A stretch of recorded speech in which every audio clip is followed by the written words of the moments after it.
Hello दोस्तों, नमस्कार दोस्तों, आपका हमारे YouTube चैनल पे स्वागत है। दोस्तों चलिए आज की इस वीडियो में हम बात करेंगे निशा उपाध्याय के बारे में। जानेंगे निशा उपाध्याय का घर कहाँ है और इनकी भोजपुरी इंडस्ट्री में आने की इनकी पूरी बायोग्राफी और इनका घर कहाँ है और ये भोजपुरी इंडस्ट्री में कब आई थी। तो चलिए ये सब निशा उपाध्याय के बारे में जानते हैं और वीडियो को स्टार्ट करते हैं। बात करें निशा उपाध्याय की तो दोस्तों मैं आपको बता दूं कि निशा उपाध्याय भोजपुरी इंडस्ट्री की एक बेस्ट सिंगर हैं और निशा उपाध्याय का सॉन्ग काफ़ी यूपी, बिहार, झारखंड में सुना जाता है।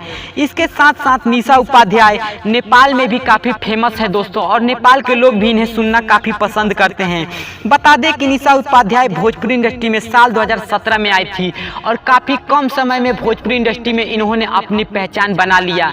आज निशा उपाध्याय को भोजपुरी इंडस्ट्री की एक बेस्ट सिंगर माना जाता है। दोस्तों बता दूं कि निशा उपाध्याय अब तक भोजपुरी इंडस्ट्री में सबसे अधिक स्टेज शो करने वाली भी सिंगर हैं। जी हां दोस्तों, सबसे अधिक भोजपुरी इंडस्ट्री में स्टेज शो निशा उपाध्याय ने ही किया है, जो कि लेडीज सिंगर में हैं।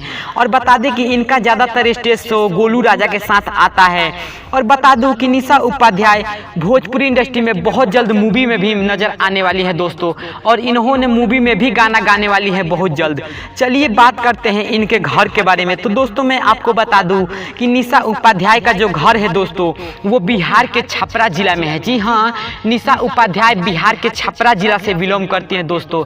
और दोस्तों आप वीडियो में निशा उपाध्याय का घर देख सकते हो दोस्तों निशा उपाध्याय काफ़ी अच्छे फैमिली से बिलोंग करती हैं दोस्तों, और आप वीडियो में निशा उपाध्याय का घर देख सकते हो दोस्तों। यही है निशा उपाध्याय का घर। तो दोस्तों अगर आप भी निशा उपाध्याय का फैन है तो हमारा इस चैनल को सब्सक्राइब करके बेल आइकन पर क्लिक कर दीजिए, ताकि हर वीडियो का नोटिफिकेशन सबसे पहले आप तक पहुंच सके।